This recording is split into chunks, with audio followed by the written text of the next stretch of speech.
Hi friends, it's Lisa Mason Ziegler coming to you today from the Gardener's Workshop live from our fulfillment center. So this is a time for you to post your questions, and to do that, if you'd like for me to try to answer your question, post it down below in the little bubble with the question mark, and I will do my best to answer as many as I can. So just a couple announcements. So today on Clubhouse at 1 o'clock, my topic, which I'm pretty sure is going to be the topic here today too, right, is about cool season flower gardening. I'm talking about preventing those winter weeds and how the many different uses of row cover. And so I thought about talking about this because this is actually what I'm doing on the farm right now, right? So we have all of our direct seeded seed in the ground, and it's already up. If you check out my post today here on Instagram and on Facebook, it's a short video of me actually doing it, I think on today's Wednesday. It must have been Monday. I'm doing that first hoeing, and that's what I'm going to talk about today on Clubhouse, about why I did it the way I did it and how little the plants are and why it's just so much easier the way that I actually direct seed. And then also, so we don't have all of our transplants planted, but we have a lot of them planted. And I went ahead yesterday, no, it must have been Monday afternoon, and we had already put out the row covers with the weight bags out in the garden in the rows, but we hadn't put the covers up yet. But we were having such a blasted windstorm. I mean, it was just constant wind. And when you're only 4 inches tall, and your one little stem, you just really get the heck beat up out of you. So I literally put my row covers up on half of the beds, those beds that I felt were vulnerable to the wind, on Monday evening, and they're still up. And it has nothing to do with cold protection, y'all. It is all about wind protection. I use row cover for so many different things. So that's what I'm going to be talking about over there. But I just want to tell you guys a couple of things, whether it gets repeated over there or not. First off, based on questions I'm getting, I don't know if you guys, and these are rolled up, but these are our weight bags. They're like this wide and this tall, and you fill them with either sand, soil, or gravel. The key is to make them 15 pounds, and you put one of these at the foot of every hoop and 3 at the end. And when you use these, that's the way that they're doled out on our farm. And when you secure your row cover properly with these weight bags, they will not come up. I mean, if you start going above 35 mile an hour constant winds, they will. But the reason I wanted to point these out is I hear and see people using rocks, boards, steel posts, and worse yet, clips or staples. All of those things, when the wind comes, will rip the heck out of your row covers. That's why we use these weight bags. You just put your row cover down, pull it taut, and drop a weight bag on it. And it does not rip your row cover. Could not live without these. UV rays do break these down, and what we do on the farm is during the season that we're not using them, and I mean we use weight bags for so many different things, y'all. I mean, you'll find a lot of different uses on your farm. Oh, here's one. I'm gonna have to step back. See how big it is? And this is, it opens at the top. You fill it up. When you put about this much product in it, you can use soil or gravel or whatever you have available to you. You need a lot of it. And then it has a pull string. You just close the top and tie it. And let me tell you, as an old person, what I love about these weight bags is when you tie them up, you know, so they're like in this big, giant, like bag, right? They sit upright when you put them on the ground, so you don't have to bend over to pick them up. When you set them on the ground, they're sticking up. I think that's probably at least 24 inches. So that's just another part of it. But using a lot of the things that people are using to attempt to weight row covers down is the reason they're failing. Okay. And so we use the lightweight row cover. See how that's pretty thin? This is Ag 19. And the reason I use this is because it allows the most sunlight through it. It's Ag 19. It has only 4-degree cold protection. And we don't really use it for cold protection. We strictly use it for wind and varmint protection, because I don't really grow anything that's not really winter hardy in my zone. It's just, y'all, it's just too, there's just so much good stuff to grow that is hardy in your zone. Why even go there? And if you want to go there, you have to take some extra steps to actually ensure that. So we use the Ag 19 because it does allow the most sunlight. Because see, I leave them on all winter as long as temperatures are below 50. And I don't put them up to begin with until our nights start going below 28. That's kind of my earmark, because that's kind of when it's going down that cold at night, that means that the days are cooler. You just don't want to overheat your cool flower plants, right? So I see that we have 2 questions down there, and I'm going to show you one more thing, and then I'll go down there. The other thing is, and this is the other, I mean, we just get so many questions about this right now, y'all, is why we're talking about it. Direct seeding. So when we plant transplants, we plant that into the Bio 360. So weeding is not really an issue at all. You know, we make the beds, put the Bio 360. You can see a video how to do that on the product on our website, thegardenersworkshop.com. And so that problem is solved with transplants. Direct seeding is a whole nother story. So this doesn't have the long hand. This comes with a 60-inch handle. This is the trapezoid hoe that we import from Switzerland. And what is significant about this hoe that is different than other hoes is the angle of the handle to the blade on the ground. And if you watch that video that I posted today, this blade, you see that I'm standing upright, not hunched over, not doing a lot of arm action. I am literally just pulling this blade through that top 1 inch or so of soil, taking out any developing weed seeds. Can't speak, y'all. I will tell you that I love hoeing. I use one hoe, and everybody has their own favorite hoe. This is mine. And I find that this hoe does all the jobs, and it takes the least amount of exertion. There's a lot of hoes out there that take a lot of action back and forth to work. And, you know, when you're young, that's really not an issue. And maybe as you get older, I just don't find that to be as efficient as the trapezoid hoe. When it's shipped to you, it does come separate. This comes in a box, and then we ship you the handle.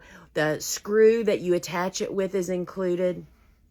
Cannot live without this hoe, y'all. Your kids will have to figure out what to do with your hoe, because if you don't leave it sitting outside, it will be there when you're done. And here's the last thing, more hoes. These are our hand hoes. That other one was the stand-up hoe. Comes in a right-hand model and a left-hand model. If you're not a left-hand person, you just don't know how significant this is. Because when you're a lefty, a lot of hoes don't work for you. Our stand-up hoe goes either way. But this, the hand hoe, which we use as much as the stand-up hoe, this is what I use for thinning, a lot of times grading mulch. You can find all of these, even there's actually a bundle where you can buy both on our website, thegardenersworkshop.com. Now is the time to prevent your winter weed, y'all. Do y'all know what chickweed is? Chickweed is basically a cool flower. They follow the same cycle. So all of those cool season weeds that just take over your garden come spring are germinating right now and are little babies out there. And you can take them out so quickly with one of the hoes. So check that out. So I got some questions down here. So y'all finally gotten in front of me here. All right. Janet. So let's see what she has to ask. How tall do snaps and feverfew have to be before I take them out to harden them off? So our snaps, literally so when I take them outside to harden them off, really trying to get them used to wind and a little bit of sun, they're usually about 2.5 to 3 inches tall. And then when I get them out to the garden, I'm looking for that 3 to 5 inches. The bigger, the better. because what you have to remember about cool flowers is that they're not going to be doing a lot of top vegetative growth during winter.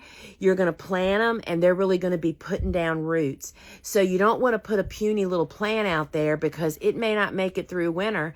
So I like to go a little bit bigger of cool flowers than I do when we're heading into summer and planting warm season stuff. So about 3 inches is a good place to begin for that. On the Fence Flower Farm asks, how far do you space your hoops? It 100% depends on what I'm using it for and how long it's going to be in the garden, and what the potential issues are. So in general, I would say that I put a hoop every 10 feet. If it's going to be a quick use, let's just say I'm covering something very temporarily for whatever reason. I mean, whether it's pests, deer, whatever. And the row cover is only going to be up for, a couple of weeks. I might stretch them out a little bit further. But the longer you're going to leave it, the closer together your hoops should be for the maximum support. Think about wind blowing them and loosening them up a little bit, raining on them, getting them wet, making them a little bit heavier. So 8 to 10 feet is really a great spacing. That's like the best ever. But I tell you what happens. It happens to me. Back in the days when I didn't really have enough hoops, I have enough hoops now that we could do my entire farm at the proper spacing. I literally have hundreds of hoops because I learned just how much better my tunnels are when I have the hoops that are 8 to 10 feet apart versus 12 to 15 feet, which is what is so hard to resist when you don't have enough hoops. Kim, I had great germination on everything but my dragon snaps. Used cookie cooling racks and burlap. Do I have enough time to start again? So yes, Kim, definitely. I mean, we've just started. We restarted all of our first round of seed starting for all of our seeds. We had a heat mat issue. And so we had some spotty germination. So we restarted everything. And one of the things that we restarted was each of the colors of the Snapdragon dragon mixes. We started all 4 of them. We had excellent germination. I feel like we were too warm earlier when we were actually trying to start them.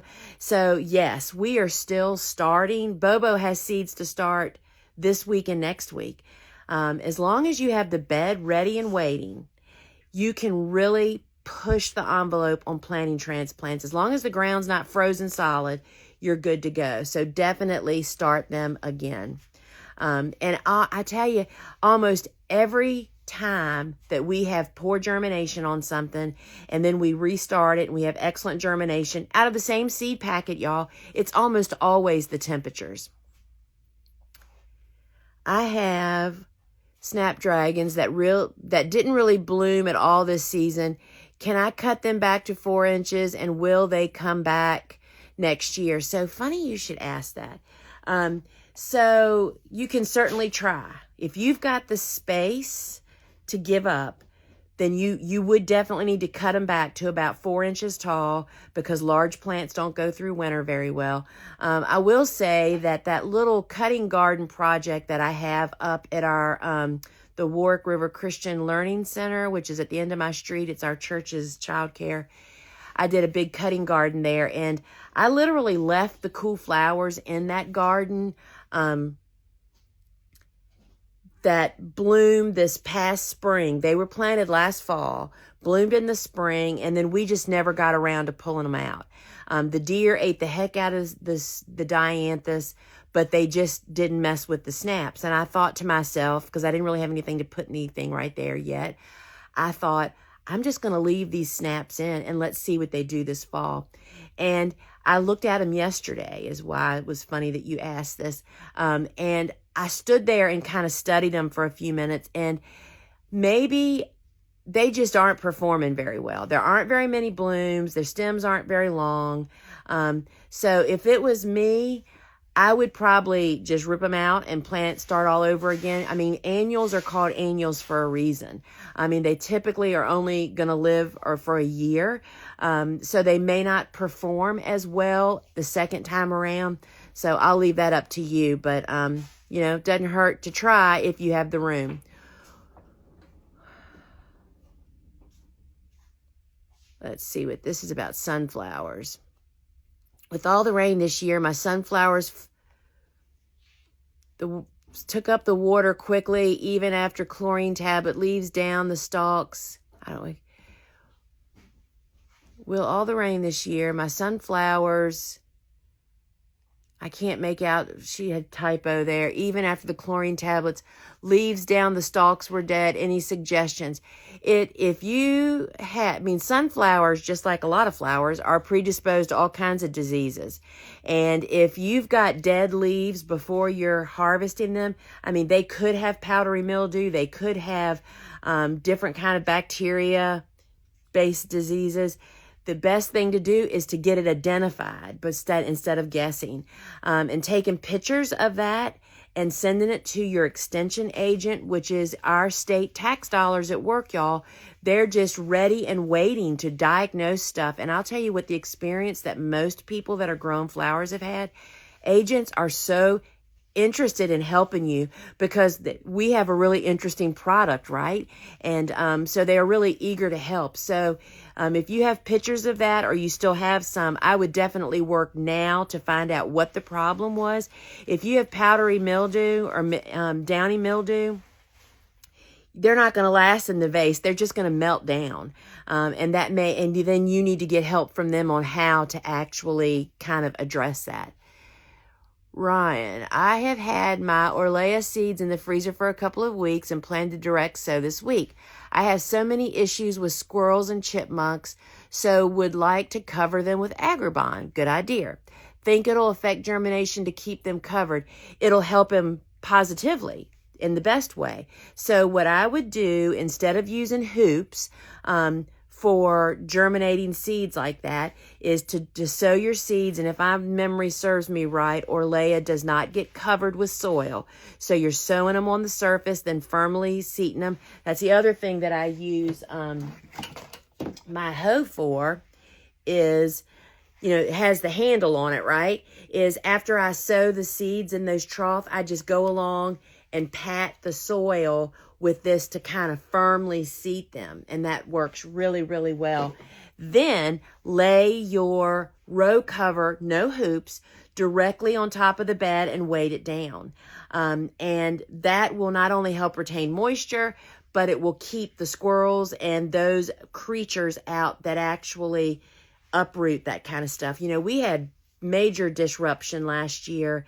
I find that in our no-till area of the garden seems to be more hospitable to these kinds of creatures because we have just never had so much disruption in our soil after we planted seeds. I replanted the giant poppy pods like 3 times. So definitely I would row cover immediately. Don't give them a minute. And that should really help you. All right, so I already answered that one. Let's see. All right, any tips on growing soapwort with the saponaria? So again, I just direct sowed that last Friday and it's already germinated. And I am pretty sure that it got covered with soil. I'd have to look up the instructions, y'all. I just don't even rely on my memory. So I sowed it out in the garden, watered it right away. Then we got rain the next day and I watered one other time. And everything that I germinated has pretty much germinated. I'll tell you who's the slow germinator is Agrostemma. I planted some of that. No, not Agrostemma. Atriplex. Atriplex really likes it cooler, so I'm expecting that to really germinate even more once, we get in cooler temperatures. Can you lay this row cover off all direct seeded plants? When do you take it off? That's a great question, Springville Hill, New Jersey. So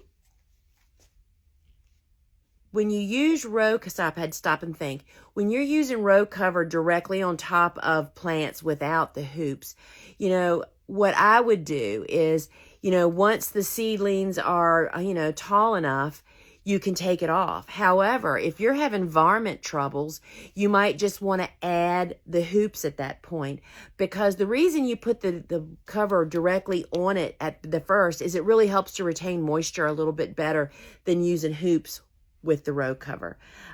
So I would say, row cover, it's called floating row cover because it is so lightweight, but it is not, it's going to just bend little seedlings and they will ultimately straighten up, but why let them go through that? So once they're about that big, I would take it off, either install hoops and put it back on, or just take it off and let them grow.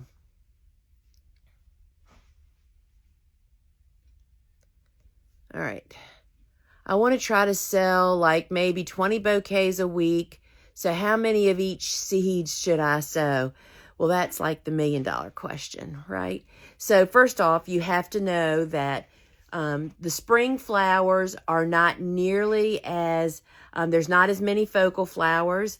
But if you want to sell 20 bouquets a week, what was our friend's numbers? Like 53 for a 3x7.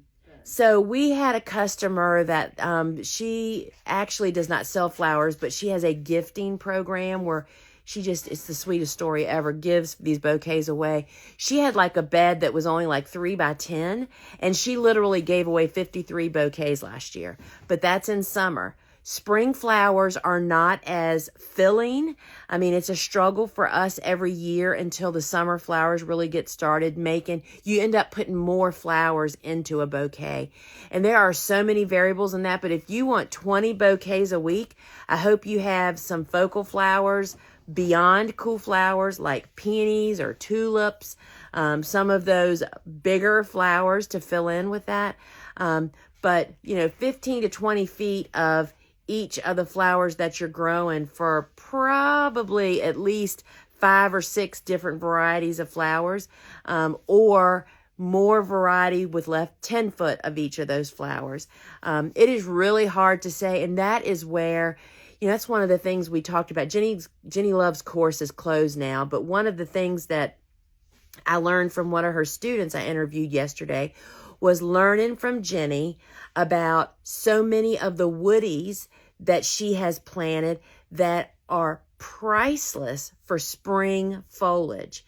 And that's something I hadn't really realized. That's one of the things she has in the course is top 10 foliages to grow. And they're usually woodies.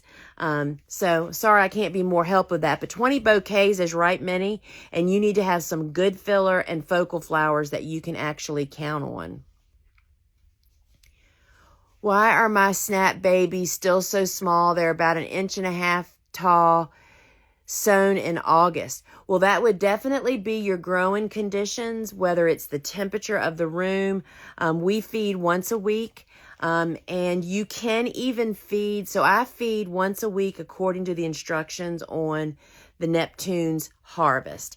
And you can do a very weak solution every day. That's what most nurseries do to keep plants just growing as quick as possible, just giving them little morsels every day. But good light. I don't know if you're soil blocking or in plug trays and what kind of soil you use. That's one of the things that I find a lot of people don't use. They use sterile soil, and we don't use sterile anything. We're organic growers, so we're like compost believers. Right? And compost-based soil and soil blocks with good air temperature of about 70 degrees, good strong 16 hours of light a day, and ours just pop right along.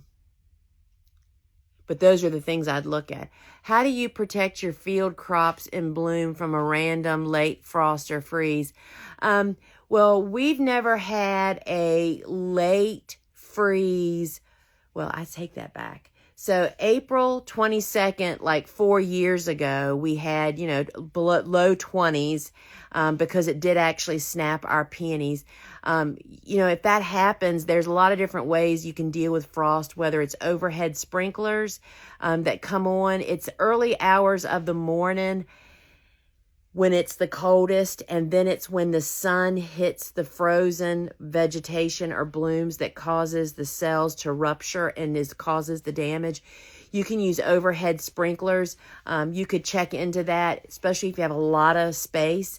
There's a lot of imaginative things you can do with row cover, but the thing is you can't let row covers touch the plants in that situation because it'll freeze to them.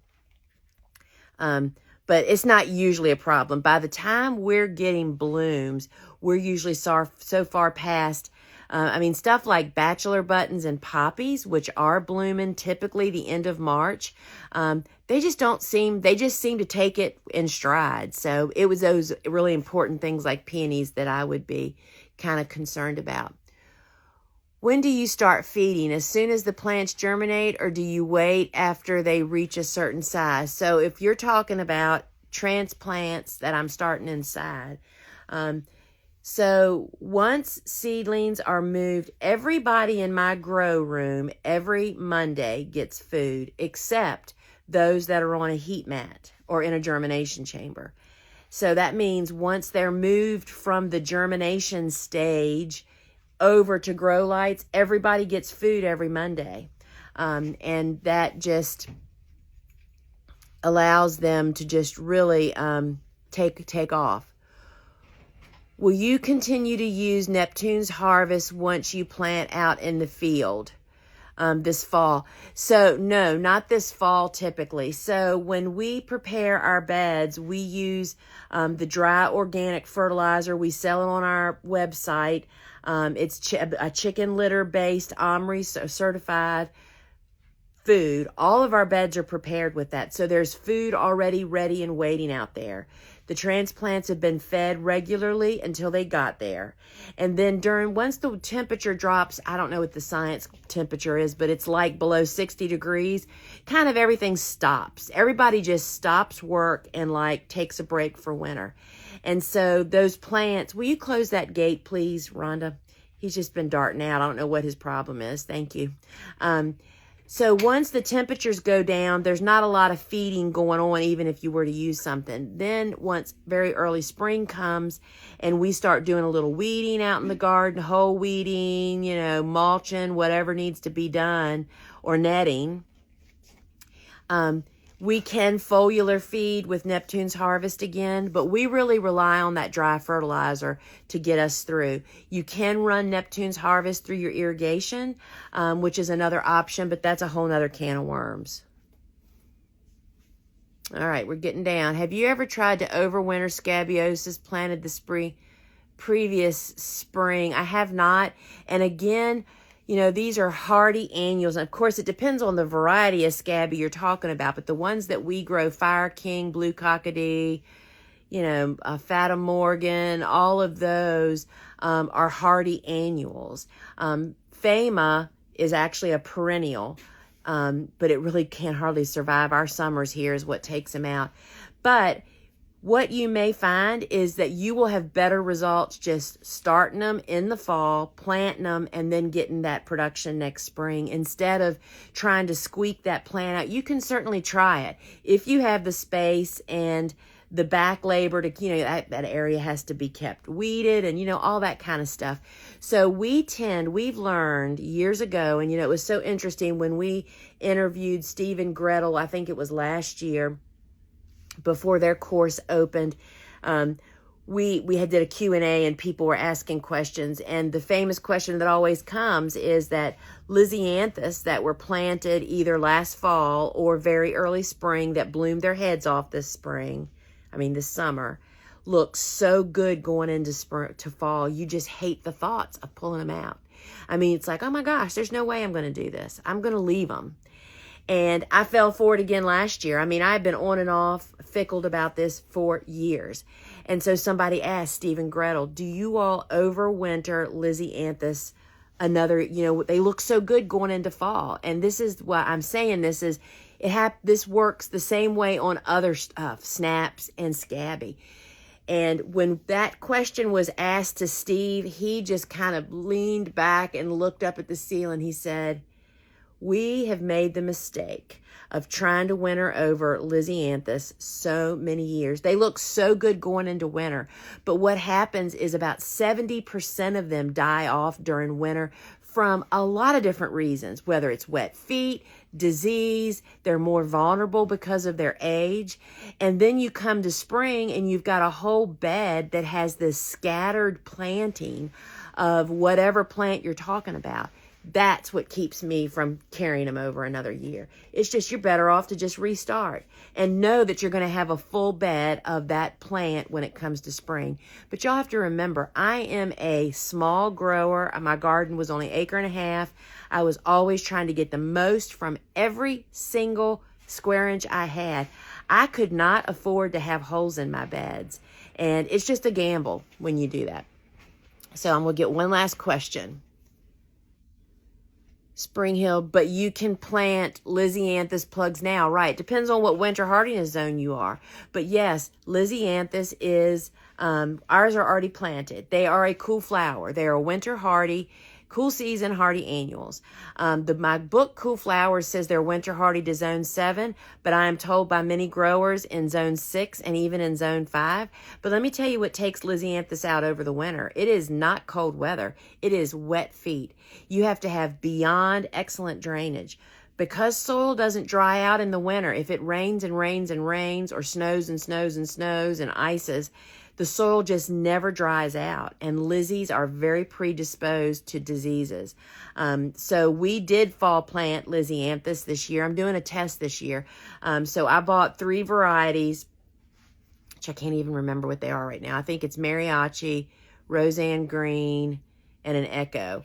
And I'm buying the same variety in the same colors and planting them again in very early spring when I would normally plant them. And we're going to compare stem length. We're planting them right in the next bed, same area. Stem length, time of bloom, abundance, all that kind of stuff. So these are the kinds of things, since we have really downsized from a big production garden to now this learning garden that I have that is 100% for education. I just can't wait for school to start, which that's the 1st of November. And one of the things that I've started doing for my course students is I do these impromptu Facebook Lives in the alumni group, which is where they'll all be next early spring. And to jump in, it's like, that would be something I can do. I can sit down and say, all right, here's the Lizzie planted in the fall, and here's the Lizzie right next door that was planted here, and this is what I've got. Just really very, very excited to bring even more education opportunities to you guys. So I'm totally, and we haven't talked much about this, and I will say this and I have to get off. We have such an amazing new tool that we are putting in my course the 4th week that's coming up. It's a bonus. It's actually my students, all my students, previous and new ones, are going to be my beta group to actually try out. It's a cool flower tool. And y'all are going to die. It is just so amazing. It's going to be so helpful. And everybody can participate in some way. And I can't tell you more until it comes out because Suzanne will kill me for talking about it. And it's not available any other way right now other than my students that are in my class. And, of course, my past students will have access to it, too. So does anybody remember the bulb farmer she recommended a few weeks ago? I'm not sure what you mean. So, friends, I'm afraid to say that Instagram doesn't keep all your questions for me to actually go back and look and try to answer them later. You can watch the replay of this because I posted in Insta TV, but it doesn't take the comments. So bring your questions and meet me over on Clubhouse at 1 o'clock. If you don't have Clubhouse or know what it is, it's just another phone app, y'all.